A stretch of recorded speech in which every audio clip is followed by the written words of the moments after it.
It was a literal who's who with wall-to-wall politicians at Manor 415 on Wednesday for the Graham County Republican Committee's annual Lincoln Day Luncheon. State Senator David Gowan was on hand, as well as our local state representatives Gail Griffin and Lupe Diaz. They were joined by a swath of local government leaders, including Graham County Supervisors John Howard and Clay Mack, Thatcher Vice Mayor Jenny Howard, former County Supervisor and State House Representative Drew John, and many other local elected officials. The event provided an opportunity for the committee to honor two of its most distinguished members who they have lost this past year, former Safford Mayor Jason Couts and former Safford Councilman Gene Seal. Republican Committee Chairperson Marianne Clontz presented the Patriot Awards to their spouses, Maria Couts and Jennifer Seal, respectively. Gene loved this valley that he grew up in.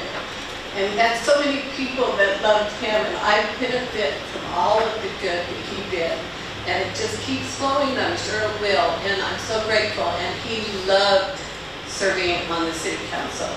That was one of his goals that he told me years ago, that when he was in high school, he hoped one day he would be on the Safford City Council. Thank you so much. With the primary election nearly upon us, the meeting also served as a sounding board for local Republicans seeking office. The only contested primary Republican race is for sheriff between four-time incumbent P.J. Allred and former Graham County Sheriff's Deputy Mike Bodine. With no candidates from any other party, the Republican primary will decide the election for Graham County Sheriff. I think that the current sheriff and another sheriff administration has done a good job, but anytime you're in a position for any kind of long period of time, we get complacent, we start missing things, and I think change is good. My name is P.J. Allred. I'm currently the Graham County Sheriff. I've been privileged to serve Graham County, the citizens of Graham County, for going on 16 years. Sounds like a long time. It has been quite a while. I would like to think that experience counts for something. Prior to becoming the sheriff, I worked 20 years with the city of Safford. The star of the event was, of course, the keynote speaker, U.S. Representative Juan Ciscomani, who was in the middle of a whirlwind 350-mile tour that day that started in Sierra Vista and ended in a farm field in Bryce, just outside of Pima. Ciscomani seemed to shake hands with everyone in the room, and yes, even got to hold a baby. In his more than 30-minute oratory, he reminded those in attendance of the importance of this congressional seat, as it is one of only a handful of districts that are believed to be contested. Keith, thank you so much for the introduction, and thank you for the invitation, and thank you for wearing that hat. It just makes everybody feel way better about themselves, and so I appreciate that a lot. In that district, and what used to be Jim Colby's district and so on, there had never been a rep in that area that was raising a family at the same time they were in office. And there's a reason for that, I think. I mean, it's tough. It's not easy. That's probably the toughest part of the job, being away, not being home. So the members either had grown kids or didn't have any kids.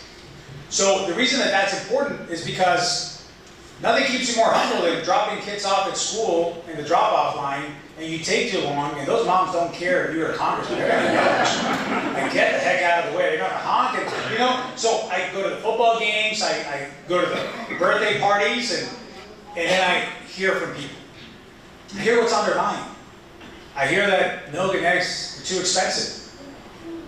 I hear that people that don't necessarily live right on the border are concerned about the border. I hear about families struggling to buy their first home, put their kids through school, compared to how things were just 4 years ago where they are today. This is a swing district, they call it, a competitive district. It's 1/3 Republican, 1/3 Democrat, and 1/3 independent. If this district would have existed back in 2020 when the presidential election happened, Joe Biden would have won this district by less than 450 votes, so roughly about 420 votes. So back then it would have been almost a 50-50 district. So this district is split in so many ways. And that's what we got to fight every single day. You know how many districts like ours there are in the country that will determine the balance of power of the most powerful country in the world? 18. Out of the 435 districts in the country, there are only 18 districts that are considered competitive districts. and we're top 3. Out of the whole country, who wins this seat determines who has the majority in Congress. So, thank you so much, guys. God bless you. Reporting from Safford for the Gila Herald, I'm John Johnson.